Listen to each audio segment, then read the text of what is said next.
In the beginning, God created the heavens and the earth. And God said, "Let there be light." And there was light. Is the Trinity logical? Do you just take the Trinity on faith alone? Can you explain it in a rational way? Or is it beyond complete comprehension? Of all the commandments, the fourth is the most contested. And how is this acknowledgement made? By keeping the seventh day holy. The book of Leviticus is the third book of the Bible, and it says underneath all of this purity and becoming pure was by eating certain animals. Isa pong mapagpalang araw sa inyong lahat, mga kaibigan at mga kapatid. Naririto na naman po tayong muli sa pagsasaimpapawid upang patuloy nating maipangaral sa buong sanlibutan ang tunay na katotohanan na siya pong ipinagkatiwala sa atin ng atin pong Panginoong Diyos sa pamamagitan ng programang ito ng Back to the Truth Ministry. Ang inyo pong maliit na lingkod kay Kristo, Brother Fernando B. Camacho Jr. ay muli po na naman ninyong makakasama sa pag-aaral, sa pag-uusap, sa pagsagot, sa pagbibigay ng reaksyon sa mga usaping may kinalaman sa pangpananampalataya. At sa pagkakataon pong ito ay magbibigay tayo ng katugunan na tanong sa atin mula kay kapatid na Gerald Perez. Pero bago po tayo dumako sa kanyang tanong, tayo po muna mga kaibigan, mga kababayan, ay manalangin. Isa pong karangalan amang banal at pribilehiyo na kayo po ay patuloy naming mapaglingkuran, masamba sa espiritu at katotohanan. Sa pagkakataon pong ito ng muli naming pagsasaimpapawid, ang patnubay po ng banal na espiritu ay patuloy po nawa naming maranasan. At sa amin pong mga daratnan ng pabalitang ito, sa aming mga kababayan, patuloy niyo pong hipuin ang kanilang mga puso.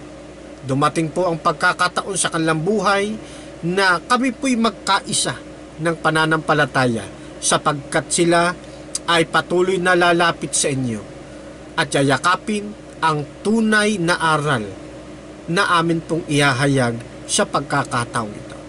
Muli po naming pinagkakatiwala ang buong oras ng aming pag-aaral. Laki po ng aming hangarin na patuloy namin kayong maparangalan, maluwalhati sa pangalan po ng aming Panginoong Hesus. Amen. Ang tanong po ng kapatid na Gerald Perez ay ganito. Tanong po, Sir Fernando, totoo po bang inamyendahan na ang Ten Commandments? Isa pong katanungan na maraming panahon na ang nagugol. Mahabang-habang panahon na ang lumipas na merong isang promotor na nagpapakilalang sugo di umano ng ating Panginoong Diyos na kahit hindi naman totoo, na nagpapakilalang dukhang pantas, na kung susuriin ang kanyang mga doktrina, pamali-mali at pabago-bago. Ito po'y walang iba, kundi ang kapatid na Eliseo Soriano. Siya po ang promotor ng maling doktrinang ito na ang 10 utos ay inamyendahan na. Ano ho? Dahil noon ay bago pa sa pakinig ng mga tao yung salitang amyenda na ikinakapit sa 10 utos upang patunayan na hindi na dapat sundin ang Ten Commandments, upang patunayan na hindi na tayo sakop ng 10 utos o ng pagsunod sa moral law. Dahil sa salitang amyenda na ikinapit sa 10 utos, nagmistula itong bago at kakaiba sa pandinig ng mga taong nakakasubaybay sa kanya, na pumukaw sa atensyon ng atin pong mga kababayan at sa atensyon ng mga tao pang napaabutan nito. Ito po yung mga katagang ginamit ng kapatid na Eliseo Soriano bilang isang masasabi nating sandata na ginamit niya, na siya namang ang naging resulta ay nailigaw ang mga puso ng mga taong ang hangad lamang nila sa kanilang buhay ay mapunta sila doon sa tamang pananampalataya. Na sa kasamaang palad, sa halip na tamang pananampalataya, ang kanilang naaniban ay napunta sila sa isang hidwang pananampalataya na ang katuruan ay pabago-bago, pamali-mali, paiba-iba, nagkokontrahan. Marami ng mga membro ng ang dating daan na pinangungunahan ng kapatid na Eliseo F. Soriano na umalis na sa kanilang pananampalataya sapagkat nakita ang pamali-mali niyang mga doktrina, ang mga pabago-bago at nagkukontrahang mga turo nito. Kaya naman sa pagkakataong ito, ay patuloy nating inilulusad ang programa nating Back to the Truth Ministry upang sa mga taong patuloy na naghahanap ng katotohanan, sa mga taong bukas pa ang kanilang puso, sa mga taong nananatili pa doon sa kanilang pananampalataya, ay mahango natin at maibalik sa tunay na katotohanan. Sapagkat tunay at banal ang layunin po ng programang ito na kayo po ay nais naming makasama sa bagong langit at bagong lupa na siya pong itinadhana ng ating Panginoon. Nais po namin kayong makasama sa paraiso na siya pong nilikha ng ating Panginoong Diyos na siya nating tatahanan magpakailanman. Kaya naman sa pagkakataon pong ito ay samahan ninyo ako sa pag-aaral at maging open-minded muna tayo mga kababayan at mga kaibigan upang makita natin kung ano nga ba ang katotohanan na ipinagkakaloob sa atin ng Biblia. Bagamat nakalulungkot na marami pong napaniwala ang kapatid na Eliseo Soriano sa mali niyang itinataguyod na doktrina, na bagamat marami siyang mga nabihag na mga tao na mga walang muwang sa Biblia at kulang pa sa mga aral, ay patuloy nating sisikapin na maipakita sa kanila ang tunay at tamang aral ng atin pong Panginoong Diyos. Ang salita pong amyenda, mga kaibigan at mga kapatid, yan po ay galing at inari natin mula sa salitang Espanyol na enmendar, na ang ibig sabihin ay baguhin o erebisa, na ang kahulugan nito ay sumasaklaw sa panahon nating ito sa mga importanteng dokumento. Halimbawa, saligang batas. Halimbawa, yung ating tinatawag na Kodigo Sibil, di ba? O yung civil law. Yan. Kapag ka nakitaan ang isang batas na mayroong pagkukulang, may kahinaan, may dapat idagdag, mayroong butas, kinakailangan itong amyendahan. Nang ibig sabihin ay baguhin. Yan. Ayusin, baguhin, ayusin, irebisa. Nangyayari yan sapagkat ang may akda ay tao, ang sumulat ay tao, ang gumawa ay tao. Kaya may mga pagkakataon talaga dahil sa hindi pa nararanasan yung mga suliranin, hindi pa naranasan yung ibang mga krimen, kaya nagkakaroon ito ng muling pagbabago. Base sa mga karasan at sa mga panibagong tuklas na mga pag-aaral, nagkakaroon ng revision o ng pag-aamyenda, ng pagbabago. Ngayon, angkop ba ito sa 10 utos? Dapat bang ang 10 utos na mismong ang Diyos ang may akda, Diyos ang sumulat sa pamamagitan ng kanyang mga kamay ay dapat bang lapatan ng pananalitang pag-aamyenda?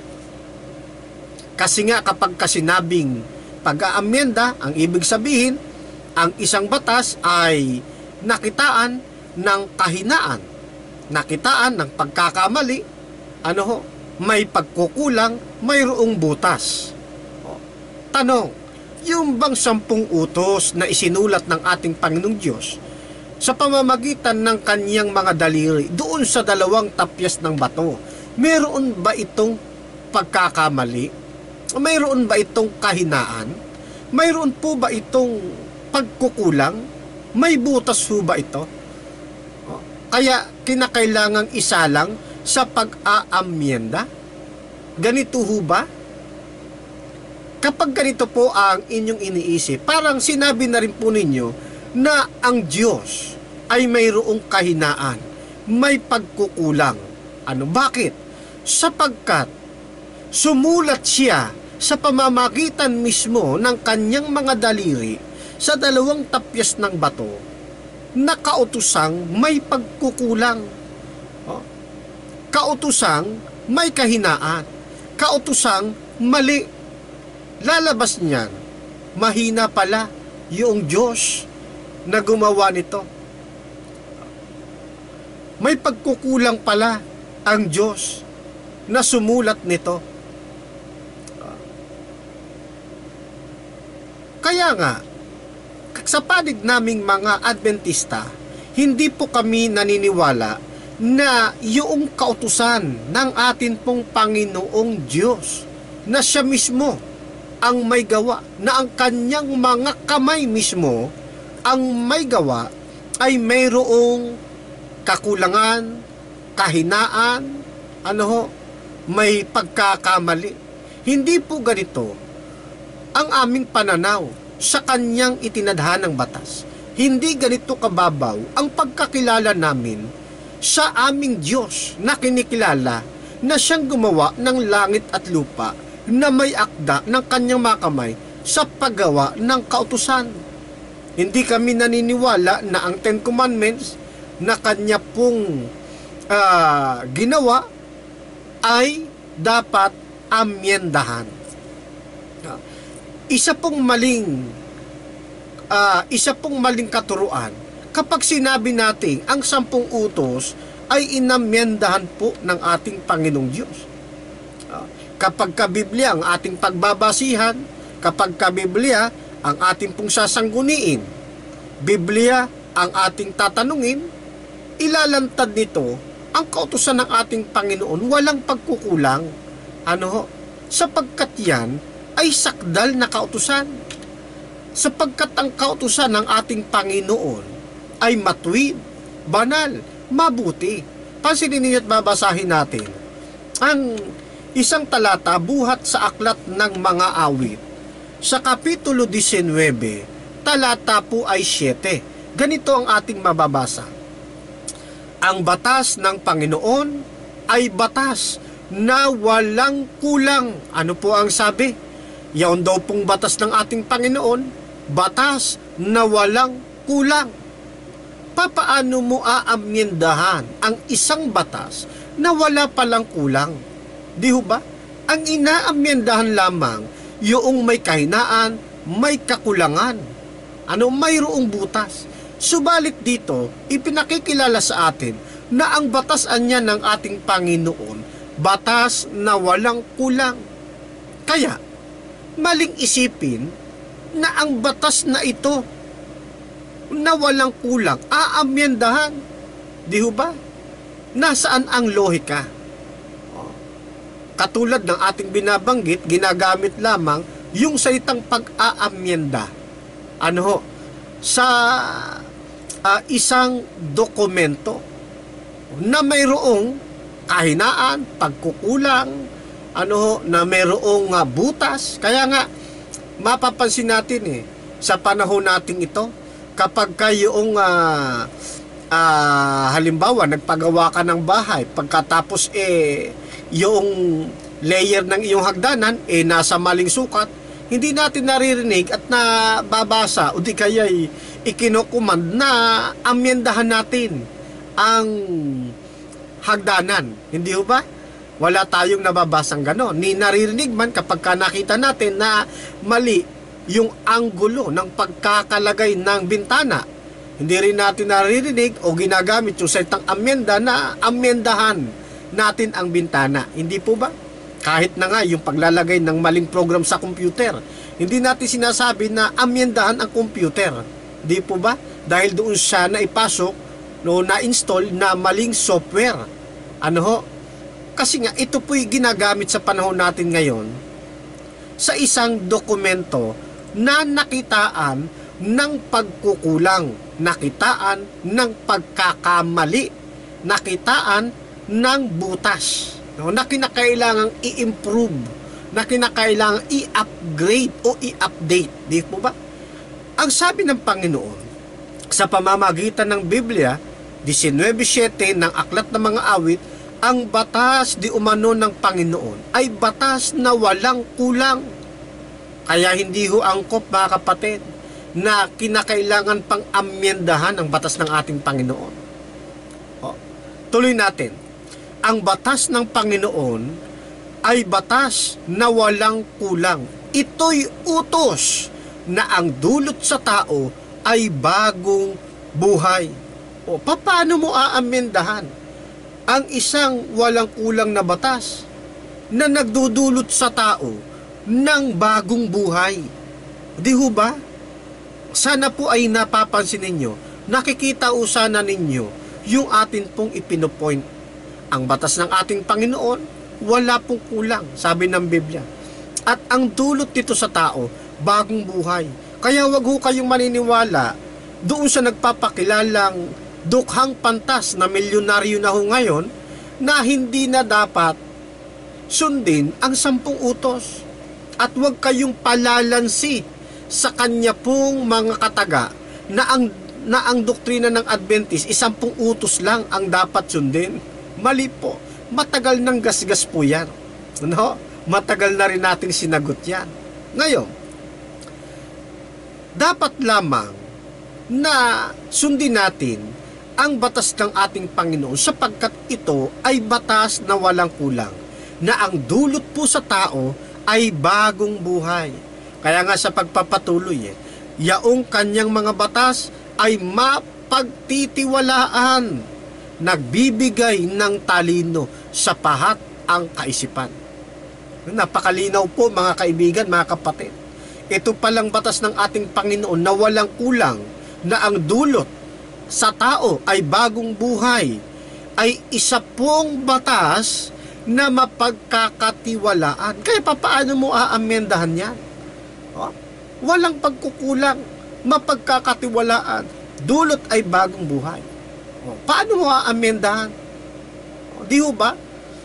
At ang sabi pa rito, yung batas na ito nagbibigay talino. Saan? Sa pahat ang kaisipan. Napakaliwanag po nito. Nagbibigay talino sa pahat ang kaisipan.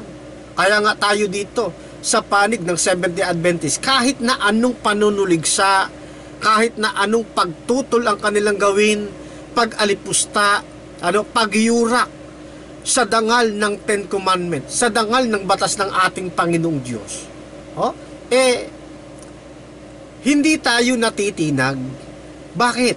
Sapagkat ito'y nagbibigay ng talino sa pahat ang kaisipan. Di ho ba? Kaya walang puwang, mga kaibigan, mga kapatid, para hindi natin sundin ang kanya pong kautusan. Sapagkat ito po ay napakahalaga sa buhay ng isang tao. Mahalaga ito sa atin, mga kapatid. Ito po ay nagdudulot ng bagong buhay. Ito'y mapagkakatiwalaan. Isang batas na walang kulang. Nagbibigay talino sa pahat ang kaisipan. Tignan po ninyo isa pang talata. Dito po sa Aklat ng Mga Awit, sa Kapitulo 111, talata po ay Gs. Ang wika po ay ganito. Ang pagkatakot sa Panginoon ay pasimula ng karunungan. may mabuting pagkaunawa ang lahat na nagsisisunod sa kanyang mga utos at ang kanyang kapurihan ay nananatili magpakailanman. Ano po ang sabi sa atin ng banal na kasulatan? Yung pong kanyang mga utos. Ano po?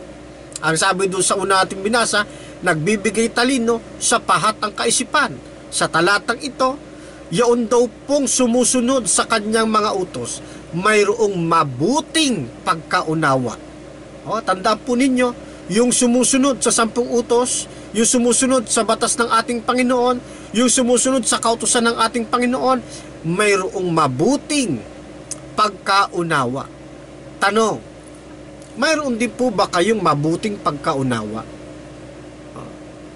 Kung kayo po ay kasama namin, kaisa namin, na nagpapahalaga sa alituntunin, sa batas ng ating Panginoon, na gawa ng kanyang mga kamay, may mabuti po kayong pagkaunawa.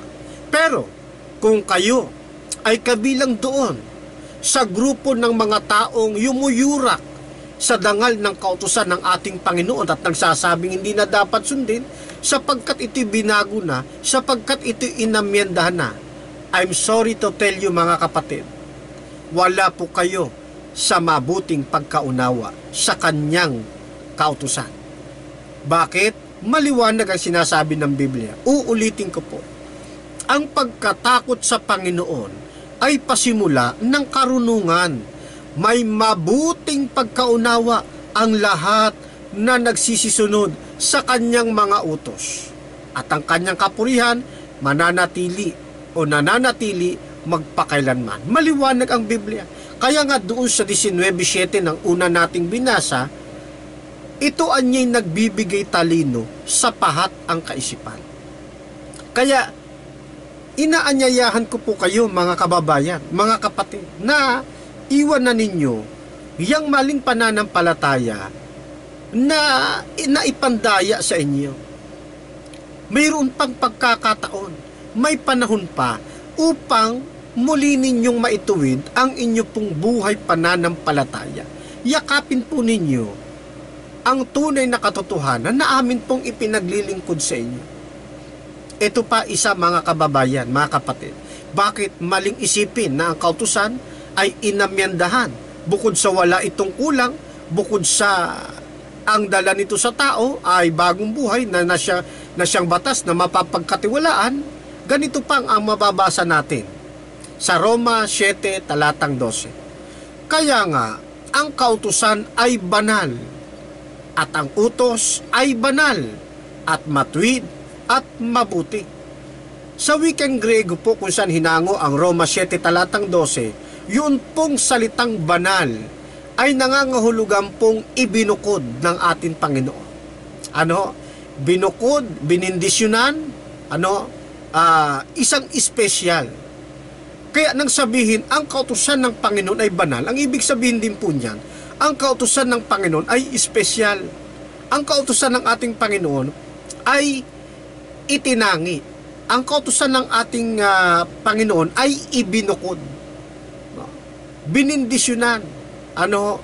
Ang batas ng ating Panginoon ay ginawang kakaiba sapagkat ito ay banal. Paano mo ngayon aamyendahan ang isang banal na bagay? Di ba? Napansin niyo po ba? Napakaliwanag, ang kautusan ng Panginoon ay banal. Matuwid at mabuti. Kaya bakit aamyendahan? Sino ngayon ang nag-amyenda? Ang Diyos ba talaga ang nag-amyenda? O si Ka-Eliseo F. Soriano lamang ang nag-amyenda nito? Di po ba? Ang Diyos, naniniwala po kami na yung kanyang ginawang batas, perpekto. Walang kulang, walang kahinaan. Kung meron mang magiging pagkukulang, hindi po yun sa batas, kundi sa mga tao na sumusunod sa batas. Yan po ang magiging magkakaroon ng pagkukulang, yung mga tao sumusunod.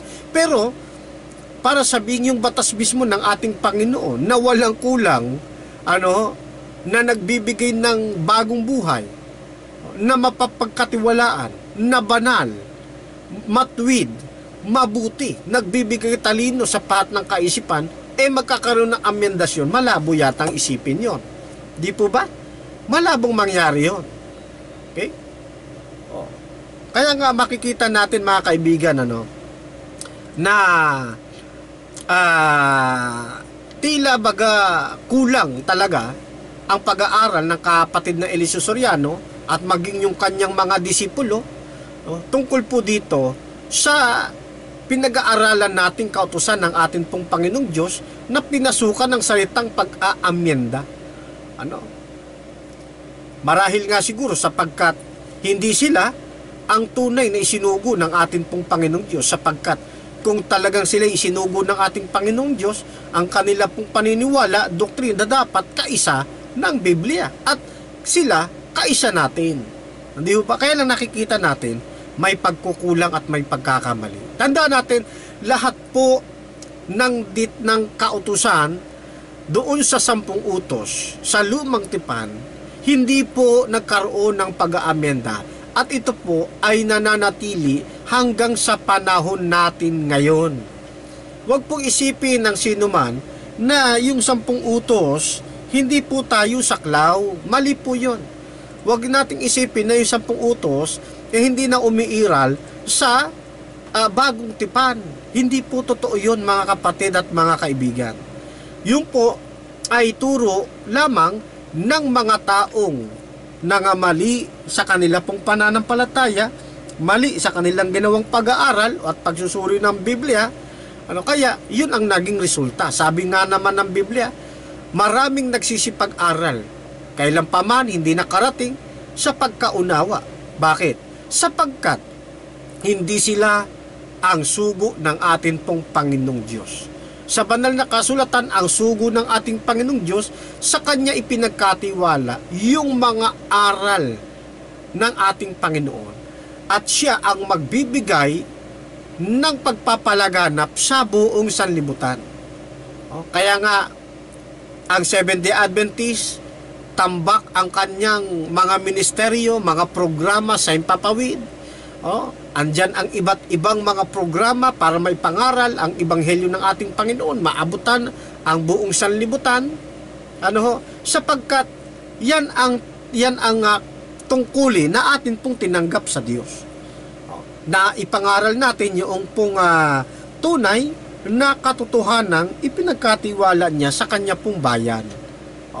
Ngayon, ano katunayan na yung 10 utos sa Lumang Tipan nasa Bagong Tipan din?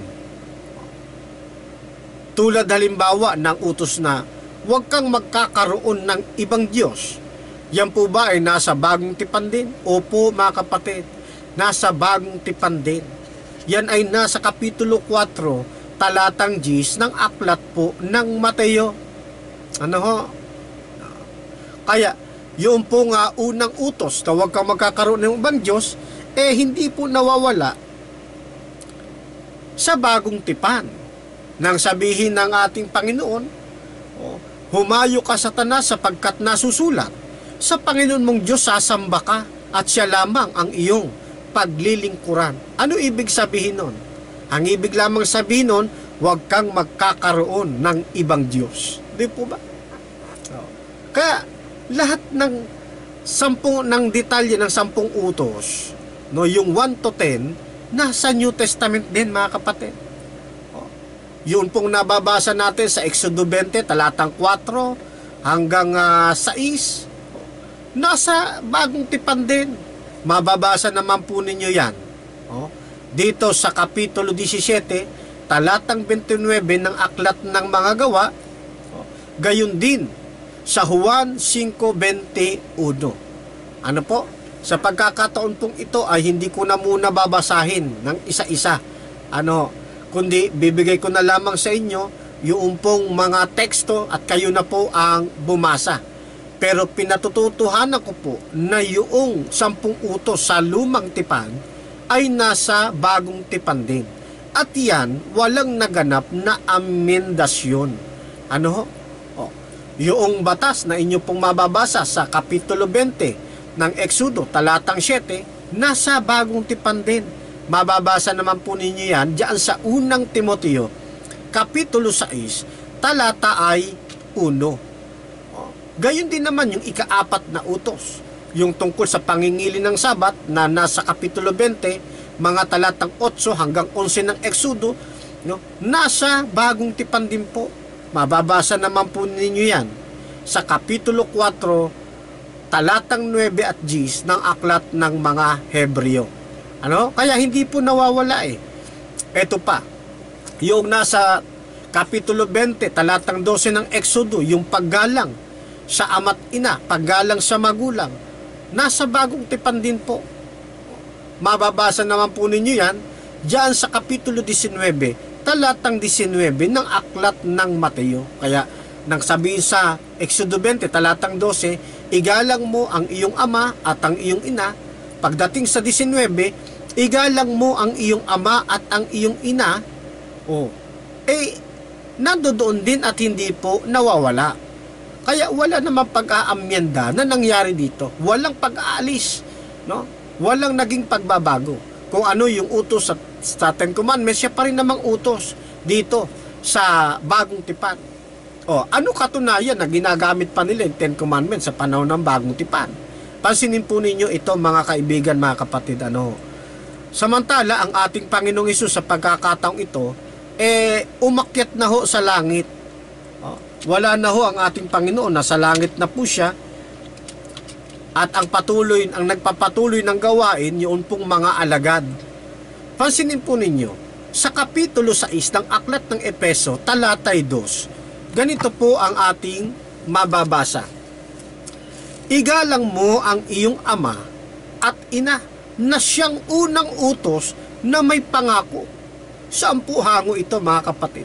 Hindi ba doon din sa Ten Commandments? Di ho ba? Kaya yung utos na nasa 10 utos, nananatili po hanggang sa bagong tipan. Tingnan ninyo at babasa ko ng iba namang salin ng Biblia. Ito po naman ay salin ng ang salita ng Diyos, ang salita ng buhay. Ganito pong ating mababasa doon din sa Epeso 6, talatang 2. Igalang mo ang iyong ama at ina. Ito ang una sa 10 utos na may kalakip na pangako. Ano po ang sabi? Igalang mo anya, ang iyong ama at ang iyong ina. Saan po ito hango? Di ba sa Ten Commandments? Kaya sabi ng talata, ito ang una sa 10 utos na may kalakip na pangako. Gamit-gamit din po pala talaga nila. Hanggang sa panahong wala ng ating Panginoong Jesucristo at nasa langit na. Hindi ho ba? Isa pang salin ng Biblia. Dito naman sa The Way, yan. The Way Bible. Ang sabi dito ay ganito. Dito rin po sa Epeso, yun pong ating binasa, sa 6, talata po ay 2. Honor your father and mother. This is the first of God's 10 commandments that ends with a promise. Maliwanag po na talagang ang 10 utos ay umiiral na sa panahon ng atin pong mga apostol. Kahit wala na ang ating Panginoong Jesucristo, ay walang naging pagbabago. Hindi katulad ng sinasabi ng dukhang pantas na nagpapakilala na nagkaroon na ng pagbabago. Mali, na nagkaroon ng amyendasyon. Mali, Kaya, sa pagkakataong ito, mga kaibigan, mga kapatid, kinakailangang itama na natin yung atin pong nakagisnang pananampalataya nang sa ganon ay hindi tayo masadlak sa patuloy na pagkakamali at sa patuloy nating pagkakamali at pagkahulog sa maling prinsipyo. Itama natin. May pagkakataon pa, mga kaibigan, mga kababayan. Dagdagan pa natin ng isang salin, mga kapatid. Dito sa literal translation of the Holy Bible ng tawag dito ng Efeso 6 verse talatang 2. Ganito naman ang sabi: Honor your father and mother, which is the first commandments with a promise. Saan po yan nakatala? Hindi po ba sa Ten Commandments? Ituloy ninyo yung pagkakasulyap ng Efeso 6:2 ng saling literal translation of the Holy Bible. Mayroon pong talata na naka-insert. Exodo 20 talatay 12. Nang sabihin niyang, honor your father and mother, which is the first commandments with a promise, Exodus 20 verse 12. Na ipinakikita lamang na talagang existido pa at umiiral pa ang mga batas sa 10 commandments. Ano po? Kaya sana mga kaibigan, mga kapatid, maging daan po ang programang ito sa patuloy ninyong pagyakap sa katotohanan na gusto ninyong lakaran. Ngayon, katulad ng ating nabanggit, lahat po ng kautusan na nasa 10 utos, umiiral din sa bagong tipan. Yung nasa 20 talatang 13 ng Exodo, na huwag kang papatay. Yung pong sumunod na talata, huwag kang mangangalunya, huwag kang magnanakaw, huwag kang magbibintang sa iyong kapwa, huwag mong iimbutin ang bahay ng iyong kapwa, imbutin ng asawa ng iyong kapwa, etc. etc. Lahat po yan nasa bagong tipan din. Mababasa naman po ninyo yan. Buhat sa Kapitulo 13, talatang 9 ng mga taga-Roma. Iniisa-isa po riyan yung detalye na nasa 10 utos. Ganon din naman sa 19-18 ng aklat ng Mateo. Kaya, wala hong pag-aamyenda na naganap sa kautusan ng Panginoon, sapagkat yan ay sakdal, yan ay matuwid, yan ay mabuti, yan po ay banal. Tayo naman, kapwa naman tayo Pilipino, kapag sinabi nating sakdal, alam natin na yan ay walang kulang. Di po ba? Kaya sabi, ang batas ng ating Panginoon walang kulang eh. Di po ba? Ngayon, puntahan natin yung ipinagmamalaki nila at ginagamit na talata na sa tingin nila'y kumakampi sa kanila, sa kanilang paniniwala na inamyendahan na ang Ten Commandments. Ito pong nasa Kapitulo 5 na talatang 21 na lagi nilang ginagamit. Ang wika. Narinig ninyo na sinabi sa mga tao sa una, huwag kang papatay. At ang sinumang pumatay, mapapasapanganib sa kahatulan. Kailan daw po narinig? Narinig nila sa mga tao ng una. Kailan yun? Sa lumang tipan. Di ba? Ngayon, tuloy sa 22. Datapot sinasabi ko sa inyo, sabi ng ating Panginoon, datapot sinasabi ko sa inyo na ang bawat mapuot sa kanyang kapatid ay mapapasapanganib sa kahatulan. At sinumang magsabi sa kanyang kapatid, raka, ay mapapasapanganib sa Sanhedrin. At sinumang magsabi, ulol ka, ay mapapasapanganib sa impyerno sa apoy.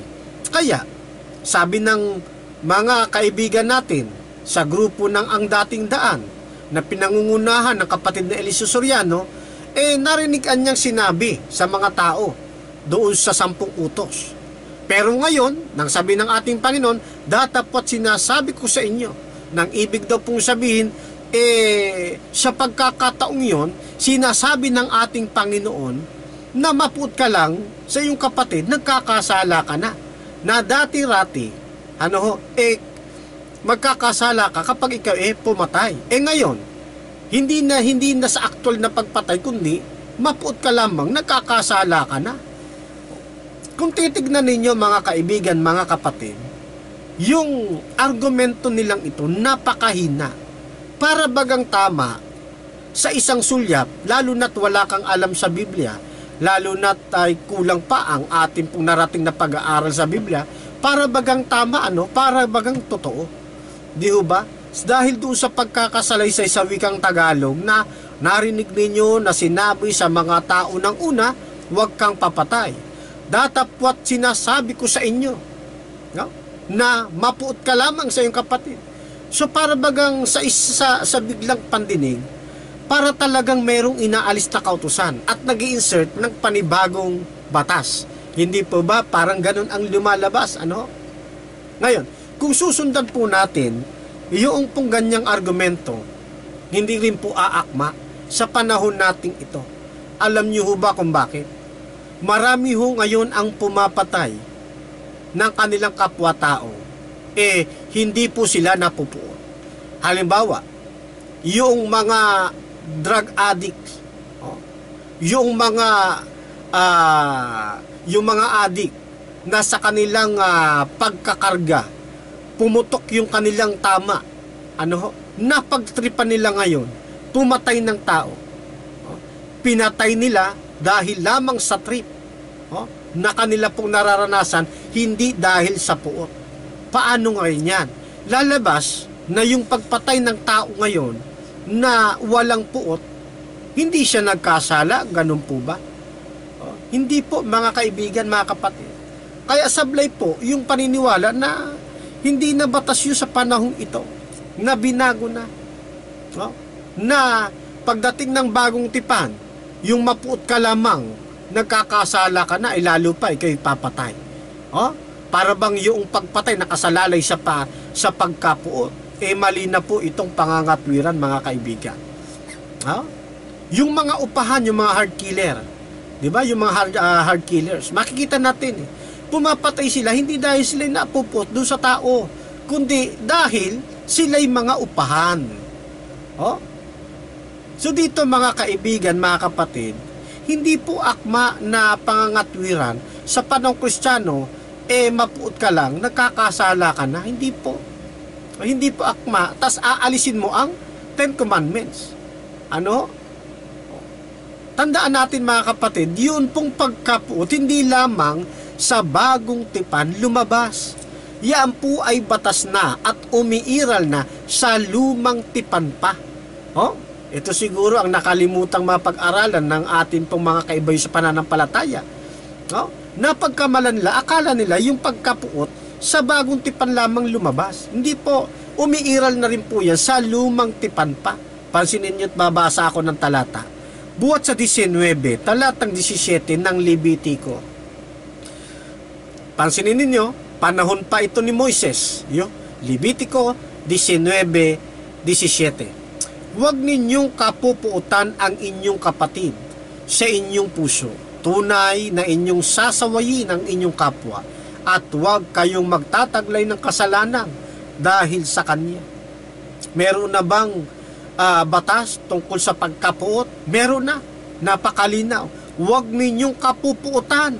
Ando doon na po. Kaya maling isipin na yung pagkapuot lumitaw lamang sa bagong tipan nang sabihin ng ating Panginoon, datapwat sinasabi ko sa inyo. Sana po'y naunawaan po ninyo. Kaya nagkamali po dito ang kapatid na Eliseo Soriano sa pagtuturo niya na ang pagkapuot lumabas lamang sa bagong tipan nang sabihin ng ating Panginoon, narinig ninyong sinabi sa mga tao ng una, huwag kang papatay. Datapwat sinasabi ko sa inyo, na ang bawat mapuot na lumalabas na yung pagkapuot sa bagong tipan lang umiral. Saksi po kayo't nabasa natin na yung pagkapuot umiiral na rin sa panahon pa ni Moises sa lumang tipan. Di po ba? Ngayon, meron pa silang isang talata na tinatakbuhan at ginagamit, itong Kapitulo 5, talata pong 21. Napansin natin yung talatang 21 hanggang 22, akala nila ay kakampi nila, pero ng ating pong sinuri, hindi po pala kumakampi sa kanila, hindi pumapanig sa kanila, kundi nalantad na mali po ang kanilang unawa tungkol po sa bagay na ito. Puntahan natin ang 5:27 at 28 naman. Narinig ninyong sinabi, huwag kang mangangalon niya. 28, datapwat sinasabi ko sa inyo, na ang bawat tumingin sa isang babae, taglay ang masamang hangad, nagkakasala na ng pangangalunya sa kanyang puso. Dito ay pinalilitaw na narinigan niya ninyong sinabi. Kailan yun? Noong una. Kailan yung noong una? Sa panahon ng lumang tipan. Alin yun? Yung huwag kang mangangalunya sa 10 utos. Narinig ninyo, in short, kapag ikukonstru natin, narinig ninyo sa 10 utos na sinabing huwag kang mangangalunya. Diba? Pagka kinunstru natin. Ngayon sabi ng ating Panginoon, dagdag ng ating Panginoon, pagkatapos ng sabihin, narinig ninyong sinabi, datapwat sinasabi ko sa inyo, ayun, na ang pahiwatig na ito, ayon sa pagkaunawa ng kapatid na Eliso Soriano, ay nag-i-input siya ng panibagong detalye o nagsasabi siya ng panibagong tuntunin ng batas. Ano ho? Na ang wika, bawat tumingin sa isang babae, taglay masamang hangad, nagkakasala na ng pangangalunya. Na para sa kanya, ito'y isang panibagong batas. Ano po? Isang panibagong utos, bunga ng pag-aamyenda.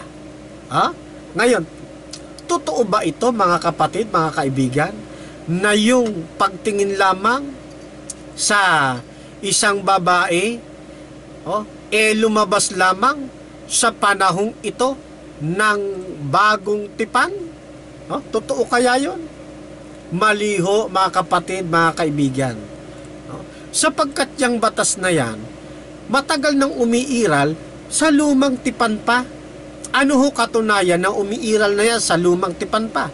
Sa Kapitulo 15 ng Aklat ng Mga Bilang, talatay 39, ganito po ang ating mababasa.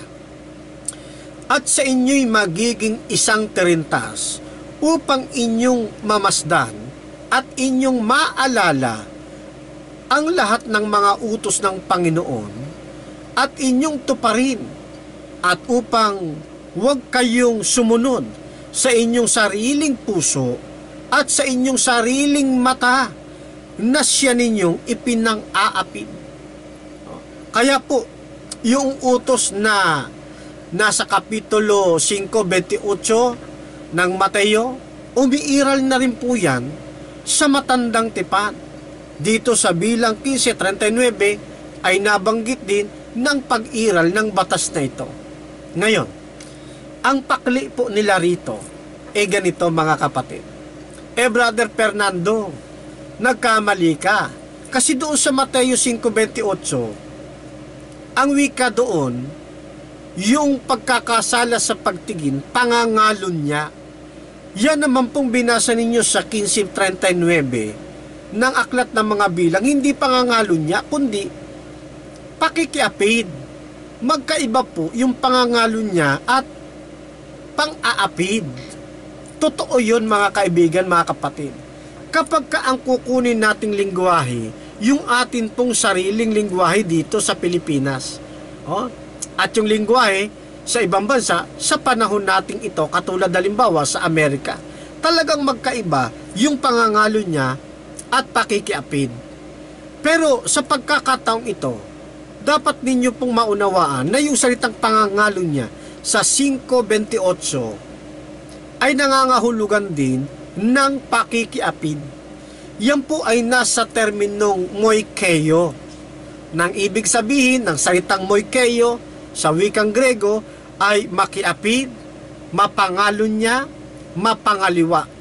Kaya, yung pong binabanggit ng ating Panginoong Jesucristo doon sa Mateo 5:28 na ang wikay na ang bawat tumingin sa isang babae, taglay ang masamang hangad, nagkakasala na ng pangangalunya o nagkakasala na ng moikeio.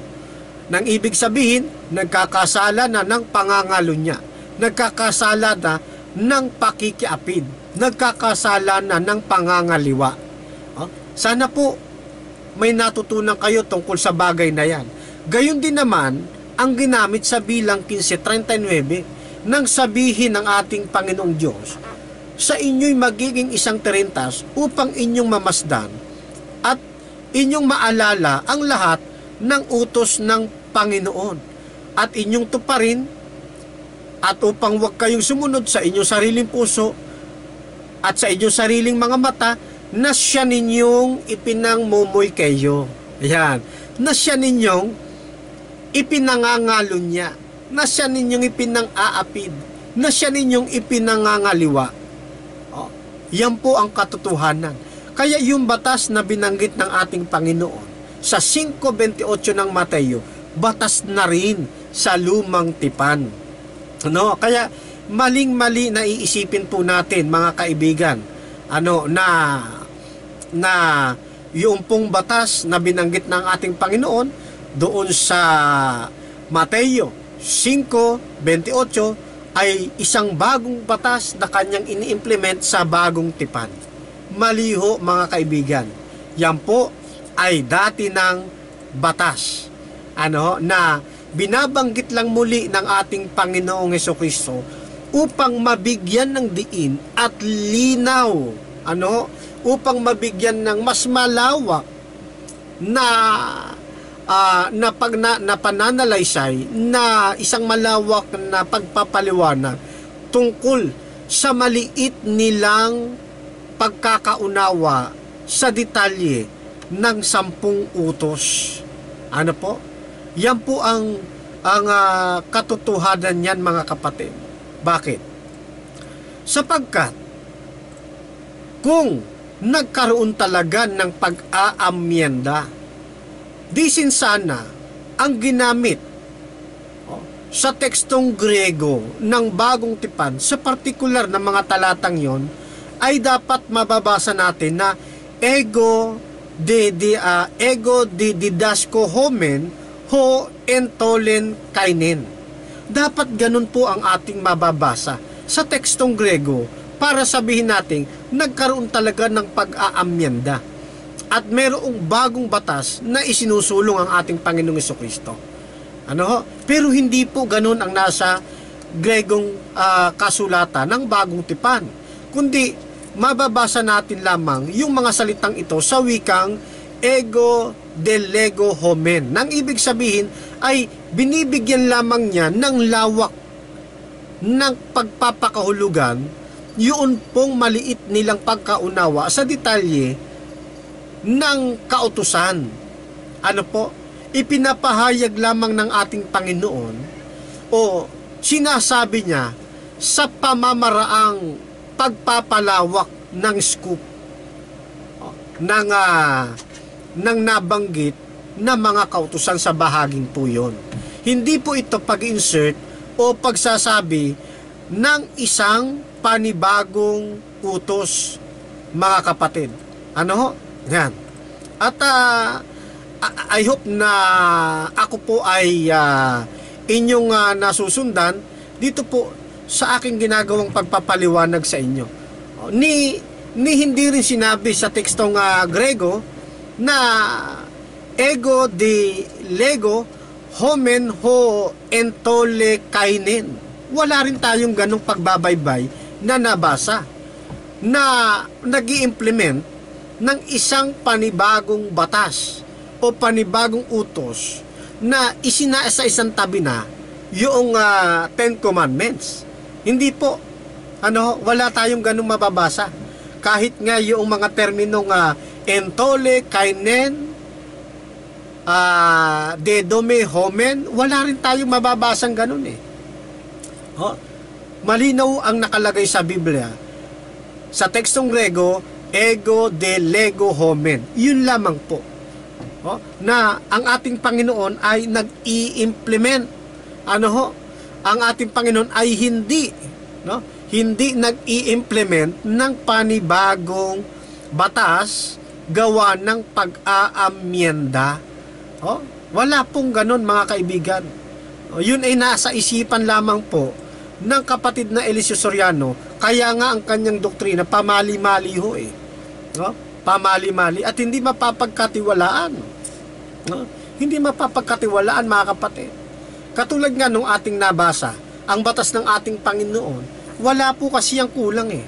Ang utos ng Panginoon, yan nagbibigay ng bagong buhay. O ang dulot po niyan, isang maalwan at magandang buhay, mga kapatid.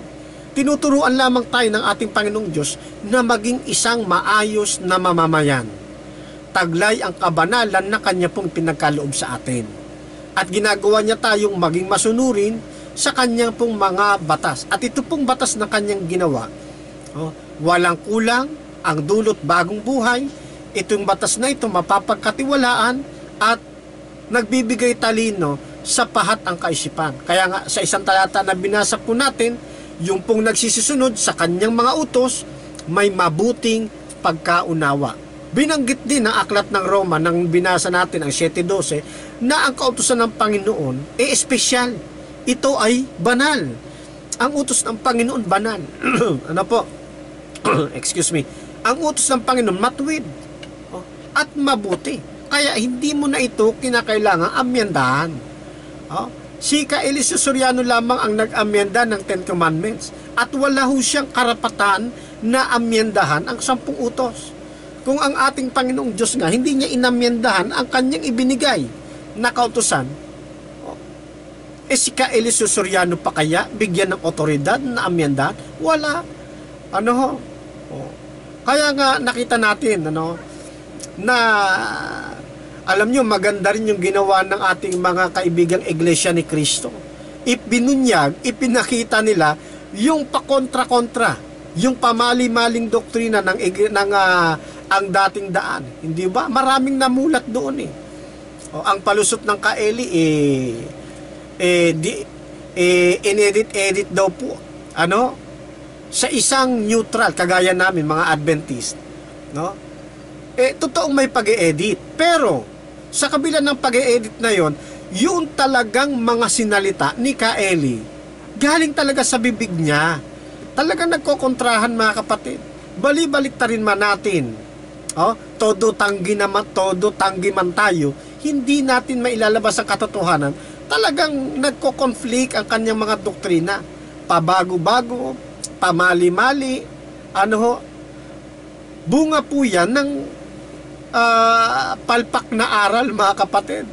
Pasensya na kayo sa terminong ginagamit ko, para lamang po kayo magising. Yan po'y isang palpak na katuruan na itinuturo ng kapatid na Eliseo Soriano. Tingnan ho ninyo. Inamyendahan na pala para sa kanya ang 10 Commandments. Bakit kapag may nagtatanong na membro ng Roman Catholic Church tungkol doon sa Diyos-Diyosan, bakit ang isinasagot ni Kaeli yung Deuteronomy 5 na kung saan kinalalamnan ng 10 utos? Di ba? At yung Deuteronomy 5 nasa lumang tipan. Kung inamyendahan na po yan sa bagong tipan, bakit mo pagagamitin yung Deuteronomy 5? Hindi ho ba? Sagot po nila yan para lamang daw madaling maintindihan. Mali. Kapag kasi sinabi mong hindi na utos yan sa panong Kristiyano, huwag mo nang gamitin.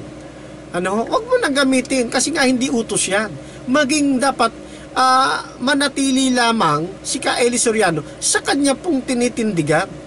Kanya lang siya rin po ang bumabali.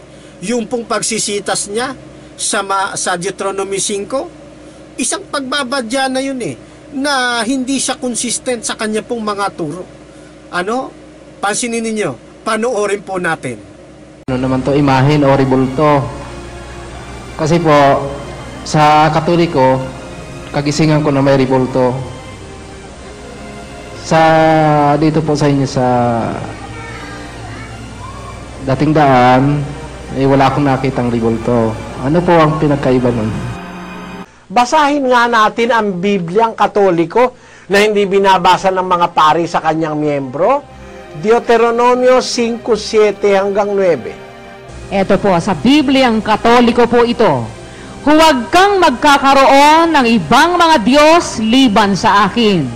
Huwag mong igagawa ang iyong sarili ng anumang larawang inanyuan na nasa langit sa itaas o ng nasa lupa sa ibaba o ng nasa mga tubig sa ilalim ng lupa. Huwag kang magpapatira pa sa kanila, ni sasamba sa kanila, sapagkat ako na Panginoon mong Diyos ay isang Diyos na mapanibughuin, na naggagawad ng mga parusa dahil sa kasamaan ng kanilang mga magulang sa mga anak ng mga napopoot sa akin hanggang sa 3 at 4 na salin lahi. Ayan ho, napansin niyo ho ba mga kapatid? Inamyendahan na pala. Di ho ba? Hindi na pala umiiral, binago na pala. May pagkukulang pala yung batas na yan para kay Ka-Eli. Meron pala yung kahinaan. Bakit ginagamit mo, Ka-Eli, yung Deuteronomy 5? Yan 10 Commandments yan Ka-Eli. Di ho ba mga kababayan? Isipin po ninyo. Kaya kung minsan matatawa ka na lang talaga sa mga inconsistent na mga turo ng Ka-Eli. Nangangahulugan lamang na hindi talaga siya ang tunay na sugo ng atin pong Panginoong Diyos, mga kababayan, mga kapatid. Biruin mo, nang mayroong magtanong tungkol sa batas ukol sa Diyos-Diyosan, ang hinugot ba naman ni Deuteronomy 5? Dapat ang hinugot niya yung nasa bagong tipan. Kasi na-existido sa panahon natin ngayon. Kung susundan natin yung pong doktrina ni Ka-Eli na ang 10 Commandments inalis na, pinawalang bisa na sa panahon ng bagong tipan. Di ho ba? Piruin mo, wala na palang bisa. Sinisitas pa? Saan ka nakita ng... Isipin ninyo mga kapatid ko. Di ba? Wala na palang bisa. Inalis na pala. Inamyendahan na pala. May pagkukulang pala. May kahinaan. Pagkatapos ng tinanong ka tungkol sa 10 utos, tungkol sa Diyos-Diyosan, huhugutin mo yung may kahinaan na utos. Huhugutin mo yung utos na inalis na. Yung utos na inamyendahan na. Isipin ninyo mga kapatid. Di po ba? Kaya may pagkakamali. Ngayon. Kung ako po tatanungin naman ninyo, bakit Brother Fernando, malibang gamitin yung Deuteronomy 5 para ipansagot doon sa tanong ng kaibigang Roman Catholic Church? Ang sagot ko po sa inyo, hindi po maling gamitin. Tama pong gamitin. Bakit? Sapagkat wala pong pag-aamyenda na ginawa ang atin pong Panginoong Diyos. Walang pagbabago. Kaya yung nasa Deuteronomy 5 at Exodo 20, nananatili yan hanggang sa panahon nating ito. Kaya makikita natin mga kababayan, litong-lito si Ka-Eli Susuriano tungkol sa turo niyang yan pagdating sa 10 Commandments. Yung kanya pong pangangatwiran, nagbabanggaan. Nagbabanggaan. Kaya wag ninyong isipin na yung naganap sa Mateo 5, isang pag-aadya ng pagbabago at pagre-revisa o di kay pagpapawalang bisa o pag-aamyenda ng 10 Commandments. Mali.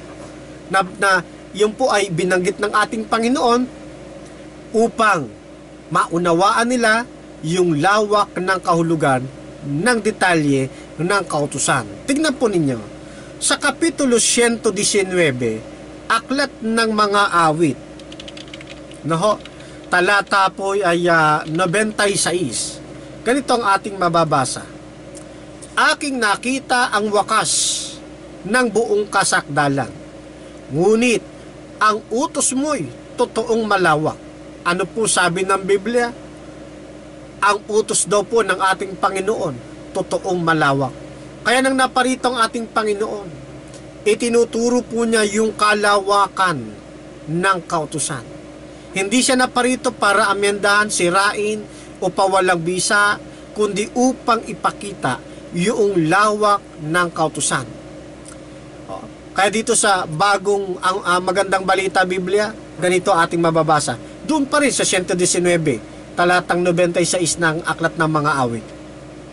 Nabatid kong sa daigdig, walang ganap na anuman, ngunit ang mga utos, walang hanggan, yaong saklaw. Ano po sabi? Yun daw pong utos ng ating Panginoon, walang hanggan, yaong saklaw. Talaga pong malawak. Huwag ninyong isipin na ang inyong pag-aaral, huwag lamang ninyong ilagay sa isang maikli o maliit na pag-unawa na katulad ng ginagawa ng mga kumakalaban sa atin pong Panginoong Hesukristo. Malawak ang kautusan ng ating Panginoon. Kaya halimbawa, yung termino, huwag kang papatay. Ano ba lawak ng kautusan nun? Napakarami ng mga sangay po nun. Lahat ng inyong maiisip na may kinalaman sa pagpatay, sinasakop po ng batas na yan. Sinasakop po ng batas na yan. Kaya ikaw tumingin tumingin ng matalim na may galit, pagpatay na nga rin yun di po ba? Yung sa madaling salita, yung pagkapuot, pagpatay na rin po talaga yun, di po ba? Paano man po patay na walang puot? Nagkakasala, di ba? Yes! Sabi ng Biblia, huwag kang papatay. Kaya kahit ikaw'y pumatay ng tao, wala kang puot, ikaw'y upahan, o ikaw'y nakadroga, pagpatay pa rin yun, mga kapatid. Kasi nga, ang kautusan ng ating Panginoon malawak. Ano pa isang halimbawa niyan, doon sa huwag kang papatay. Tignan nyo din po ninyo, yung kabilang side. Ganyang kalawak ang kautusan. Kaya pag sinabi ng ating Panginoon, huwag kang papatay, ang kahulugan din po niyan, magbigay ka ng buhay. Magbigay ka ng buhay. Ganyan po kalawak ang kautusan ng ating pong Panginoong Diyos. Nakukuha nyo po, mga kaibigan, mga kapatid.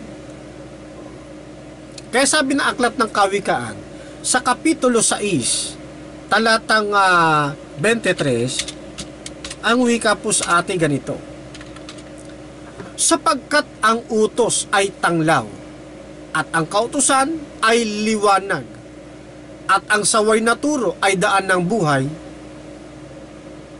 Sa talatang ito, makikita natin na yung palang kautusan ng ating Panginoon, na ang wika sa kabilang talata, dulot, na ang dulot ay bagong buhay, sapagkat ito pala'y tanglaw. Ang utos pala ng ating Panginoon, tanglaw. Ito pala'y liwanag. Nagpapakita sa atin kung ano yung dapat nating sundin. Ano po? Yan. At itong saway na turo, daan po ito ng buhay. Kaya babaguhin tayo ng ating Panginoon Di po ba? Sa pagbabagong gagawin ng ating Panginoon sa ating buhay, sa paglapit natin kay Kristo, at dahil sa ating maigting na pagmamahal sa Kanya, ang sabi ng ating Panginoon, if you love me, keep my commandments. Itutulak pa rin niya tayong sundin ang Kanyang kautusan. Kaya yung nababasa po ninyong kautusan ni Kristo, hindi po bagong utos po yan. Yan ay utos na sa matandang tipan pa, yung kautusan ni Kristo, sapagkat yan pong 10 utos, kautusan po ng ating Panginoong Jesucristo yan, na galing din sa Ama. Kaya huwag din nyo ipagkakamali, hindi utos ni Kristo, utos po yan ng ating Panginoong Jesucristo, mga kababayan, mga kapatid. Kung gusto po ninyong maunawaan yung tungkol dyan, ay nandirito rin po yan sa atin pong YouTube channel. Yung pong hindi pa nakakaalam ng ating YouTube channel, yan po, i-type nyo lamang po Fernando B. Camacho Jr. Malalabas na po yung may lilitaw na po dyan na magandang lalaki. Yan, at biro lang po yun. At yan po ay sa loob po niyan, makikita na po ninyo yung hinahanap, yung sinasabi ko po sa inyo na pagpapaliwanag o pagtuturo na yung 10 utos din ng ating Panginoong Jesucristo na galing po sa Ama. Nandiyan din po, hanapin lamang po ninyo. Yan, ngayon. So dito nakikita na natin, mga kababayan, na mahalaga ang 10 utos. Mahalaga ang kautusan ng ating Panginoon at kailanman hindi ito inamyendahan. Kaya nga nagkakalito-lito kapatid na Eli. Pag may nagtatanong sa kanyang Katolik, sagot niya Deuteronomy 5. Pag ang nagtatanong naman sa kanya, Seventh-day Adventist na membro, hindi niya sisipiin ang Deuteronomy 5. Kasi alam niya na madadali siya. Mga ganitong bagay, mga kapatid, sana napapansin po ninyo yan, mga kapatid. At wag din po ninyong lagi na lang sasabihin sa amin na mahilig kami sa kautusan ng lumang tipan, ano ho, hindi po ganun ang dapat na maging trato natin sa bawat isa. Kundi, alamin natin, bakit dapat nating sundin, bakit sinusunod ng mga Seventh-day Adventists yung nasa lumang tipan na Ten Commandments. Nakita naman natin sa pag-aaral natin ito, mahalaga pala na dapat yung sundin.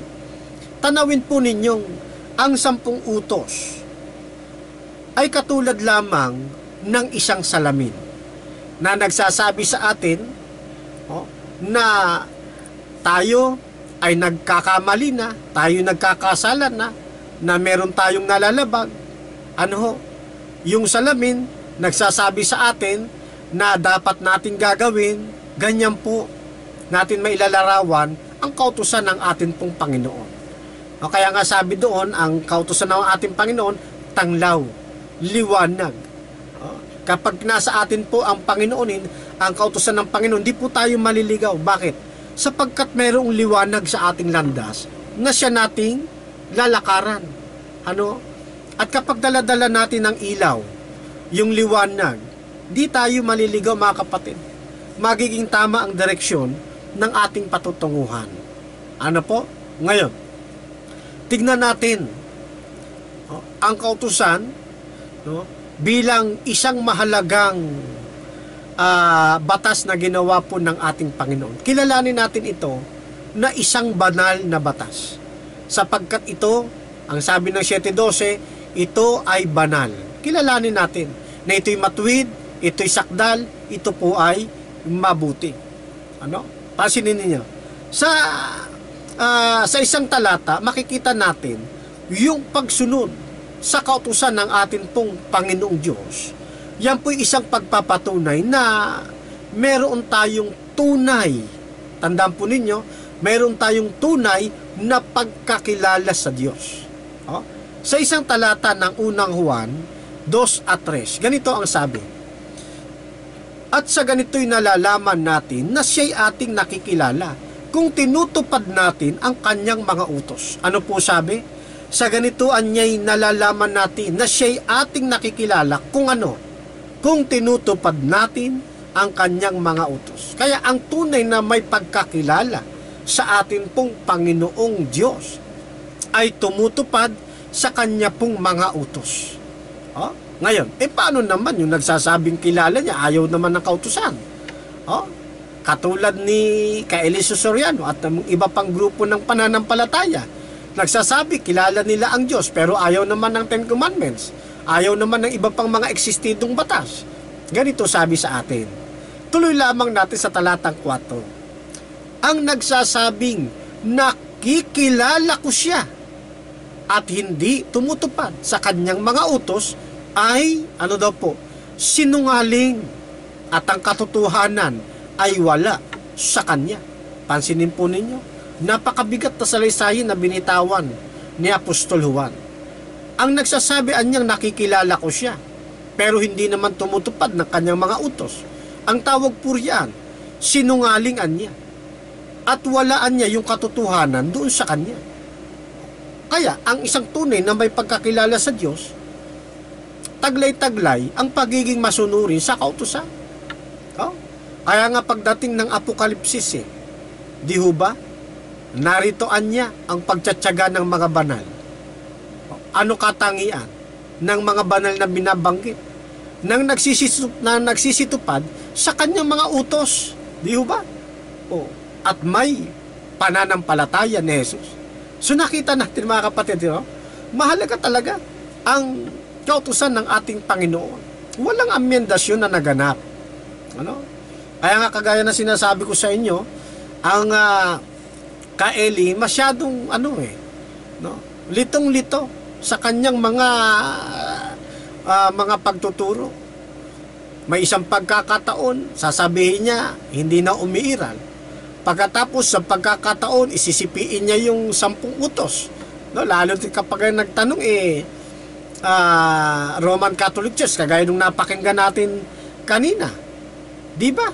Nagbabanggaan, nagka-conflict, hindi niya naunawaan ang Ten Commandments. Mahalagang bagay ito para sa ating day by day life para maging maigi tayong mamamayan sa sanlibutan ito.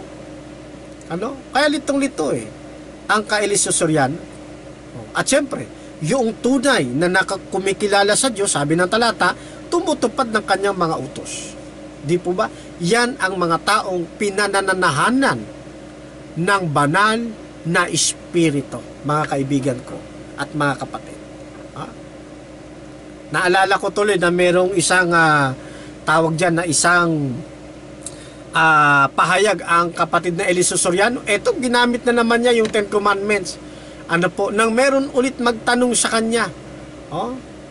At inilabas niya na yung mayroong bunga, yung may bunga ng Espiritu Santo, yung pong tawag dito, yung pong nasasakop ng kapangyarihan ng Espiritu Santo, o yung taong may Espiritu Santo, sumusunod din sa 10 utos. Ano katunayan? Panoorin po ninyo't pakinggan ang bahagi ng bidyong ito. Paano ka magkakaroon ng Espiritu Santo para meron kang laging namamatnubay sa'yo at nagtuturo sa'yo kung saan ka dadaan? Tingnan mo sa ulo ng Kawikaan, Proverbs 1:23. Turn you at my reproof. Behold, I will pour out my spirit unto you. I will make known my words unto you. Ayan, sabi sa Biblia, turn you at my reproof to the commandments. Obey the commandments, and I will pour out my spirit unto you, and I will make known my words unto you. Ang sabi sa Tagalog, magsibalik kayo sa aking saway. Narito, aking ibubuhos ang aking espiritu sa inyo, at ipakikilala ko sa inyo ang aking mga salita. Ngayon, para magkaroon tayo ng Espiritu Santo na mag-guide sa atin para wag tayong maligaw, kailangan sumunod tayo sa Diyos. Sabi ng Diyos, bumalik kayo sa aking mga saway. Marami ngayon tao, kapatid, kasi ayaw ng pasaway. Ang Diyos kasi sumasaway siya lagi Wag kang papatay. Hindi ba pagsaway yun, ano? Meron kasi mga tao pumapatay. Ang saway niya, huwag kang papatay, huwag kang mangangalunya, huwag kang magnanakaw, huwag kang magbibintang sa iyong kapwa, huwag mong iimbuti ng nasa bahay ng iyong kapwa, ang asawa ng iyong kapwa, ang kanyang pag-aari, huwag mong iimbutin, huwag kang sasaksi sa di katotohanan. Alam ni Atty. Batas yan. Yan mga huwag, mga pagbabawal ng Diyos yan. Paano ba ang tao nagkakaroon ng Espiritu Santo? Turn you at my reproof to the commandments. Obey the commandments, and I will pour out my spirit unto you, and I will make known my words unto you. Ngayon, para magkaroon tayo ng Espiritu Santo na mag-guide sa atin para wag tayong maligaw, kailangan sumunod tayo sa Diyos. Sabi ng Diyos, bumalik kayo sa aking mga saway.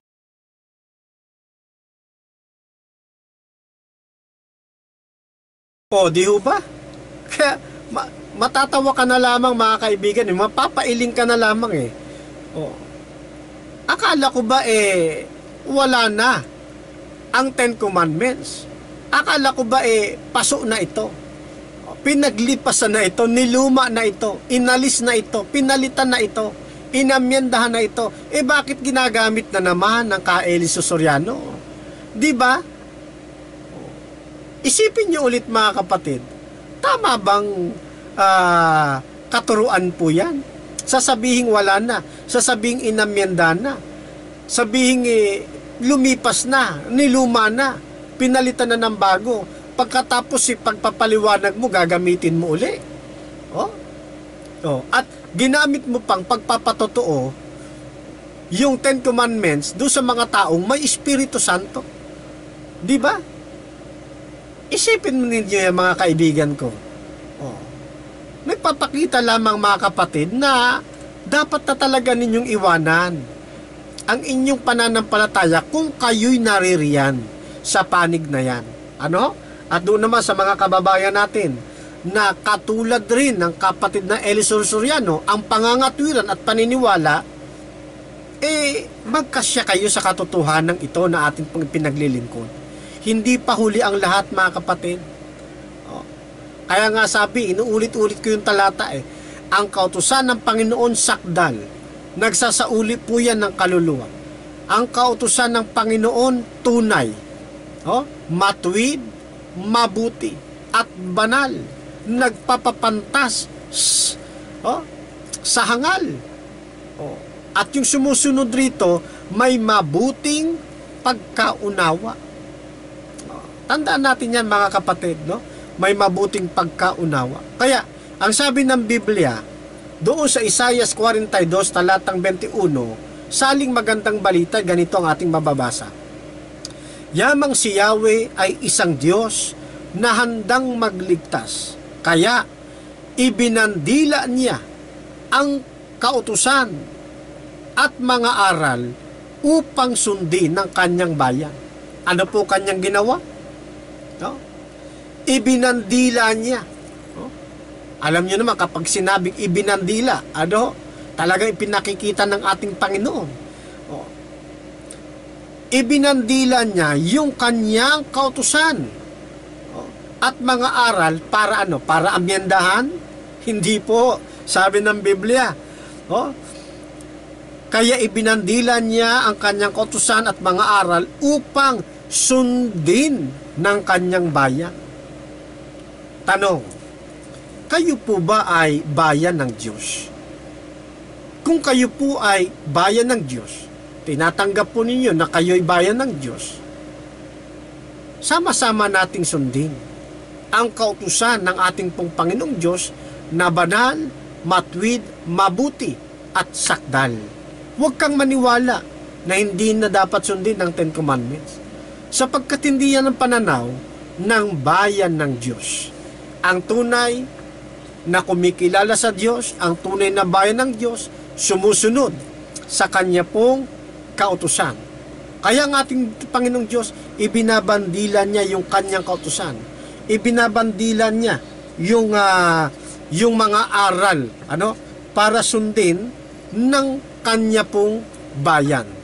Ano po? Ngayon, tanong, hanggang kailan?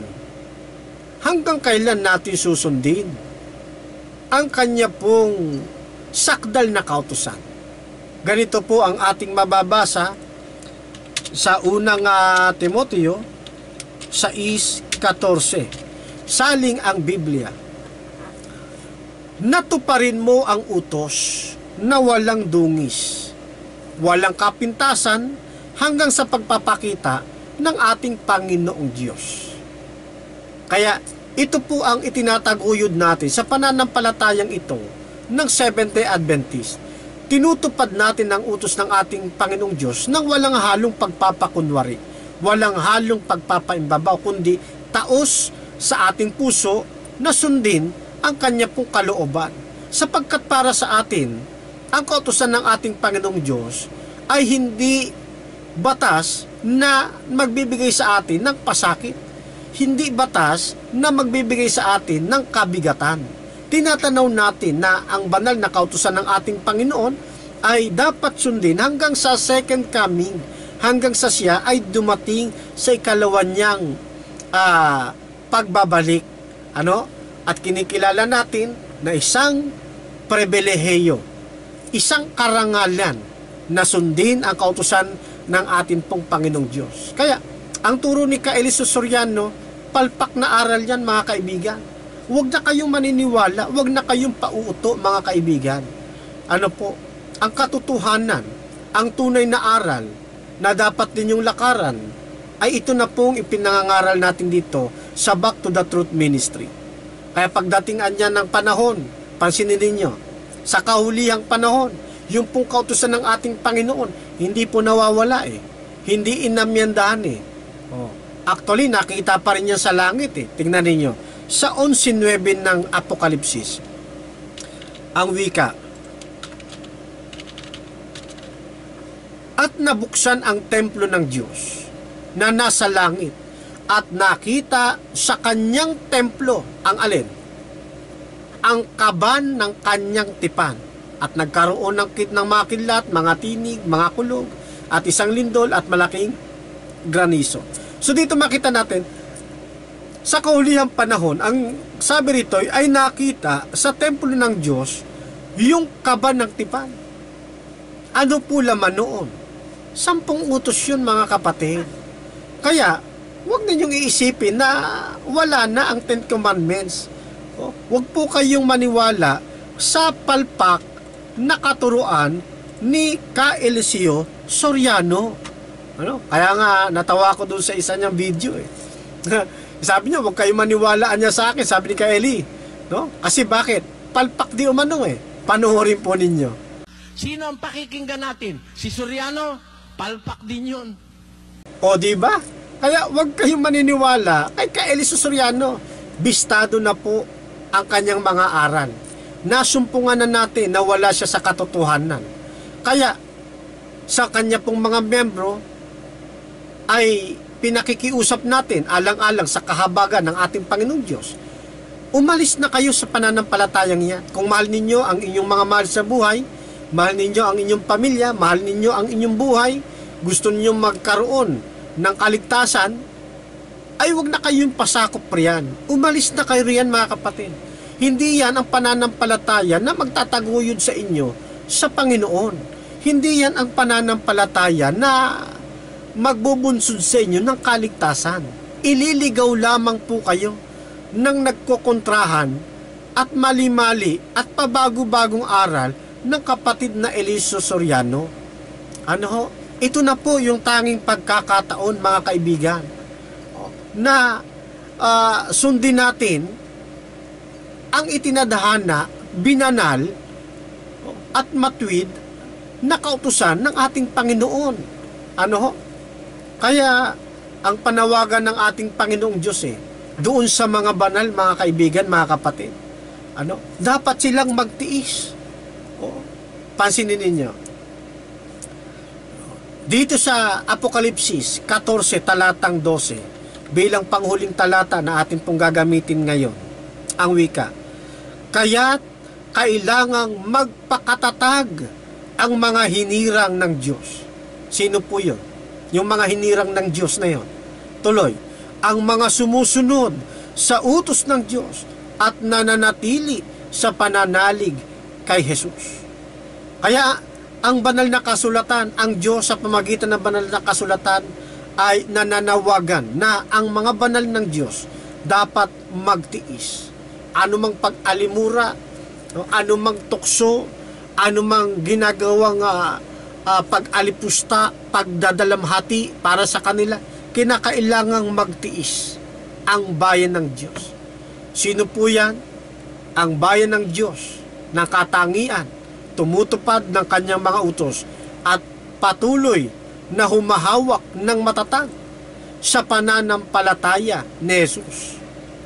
Kaya sana po sa pagkakataong ito, nang binigyan nating tugon ang katanungan sa atin ng kapatid na Gerald Perez, ay nakita rin po ninyo ang katotohanan na hindi po inamendahan ang 10 utos ni ang mga batas na patuloy na nag-i-exist hanggang sa panahon nating ito. Alin po yan? Isa na rin po dyan yung batas tungkol sa kabawalan ng pagkain ng karumal-dumal at ng iba pang mga existido pang batas na umiral na sa lumang tipan. Wala pong pag-aamyenda na ginawa, mga kababayan ko. Kaya nga, patuloy ang aming pagsusumikap ng kusa, bunga ng pagmamahal ng Diyos sa inyo, na ipakita at ituro ang tunay na katotohanan, ang tunay na aral ng atin pong Panginoong Diyos. Sa atin pong tuluyang pagtatapos, pansamantala, tayo po ay manalangin, mga kapatid. Salamat po ng maraming amang banal sa pagkakataong ito na muli naming naliwanagan kung gaano kahalaga na sundin ang inyo pong kautusan. Maraming salamat po't ipinaunawa ninyo sa pamamagitan ng programang ito ng Back to the Truth Ministry na kailanman ang 10 utos at ang iba pang batas na existido hanggang sa panahon ito ay hindi nagkaroon ng pag-aamyenda. Salamat po ng marami, tulungan po ninyo amang banal na makaahon sa pagkakalubog sa maling aral ang amin pong mga kababayan. Patuloy po ninyong patubuin sa kanilang puso. Iparating sa mga tao na hindi pa nadadatnan ng pabalitang ito, ang programang ito, Amang Banal, upang makita nilang katotohanan na gusto ninyong lakaran po nila. At sa hindi na nalalayong pagbabalik ng inyong anak, makasama namin po sila diyan sa langit na bayan at sa bagong paraiso na inyo pong ipagkakaloob sa amin. Ama, sa pagkakataon po ito, patuloy ka po naming pinupuri, niluluwalhati, pinasasalamatan, sinasamba sa Espiritu at katotohanan sa pamamagitan po ng matamis na pangalan ng I was found as a beggar